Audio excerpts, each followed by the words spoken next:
কোরবানির কথাটা এবার বলি একটু, এরপরে তরজমা বলুন। কোরবানির বিষয়ে দেখেন, শুধু একটা উদাহরণ শুনেন। কোন মুসলমান কোরবানির 3 দিন অর্থাৎ 10ই জিলহজ কোরবানি হয়, যেদিন আমরা কোরবানি করি এটারই কয় 10ই জিলহজ।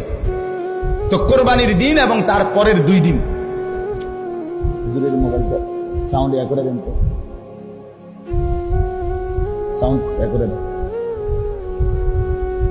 তো 10, 11, 12 জিলহজ মাসের এই 3 দিন মানে কোরবানির দিন আমরা যেটারে বলি, তারপরের 2 দিন সহ এই 3 দিনের ভিতরে যদি কারো কাছে 52.5 বড়ি রূপার সমপরিমাণ টাকা মূল্য থাকে তাহলে তার উপরে কোরবানি ওয়াজিব।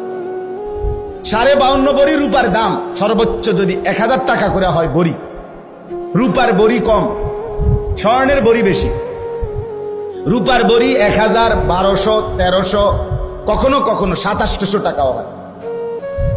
তাইলে যদি 1000 করে গড়ে হয় তাহলে 52,500, 52,500 কিনা এই ঈদের দিন, কোরবানির ঈদের দিন এবং তারপরের 2 দিনের মধ্যে যে কোনো টাইমে কারো কাছে যদি নিজের ঘরের এই মৌলিক প্রয়োজন, ওই যেটা আমি বললাম হাওয়ায় যে আসলি, বউ বাচ্চার বাজার, ওষুধপত্র সহ আমরা মৌলিক খরচ যেটা মোটা দাগের, এই মৌলিক খরচ যা তার অতিরিক্ত যদি ওই পরিমাণ টাকা সম্পদ কারো কাছে থাকে তার উপরে কোরবানি ওয়াজিব।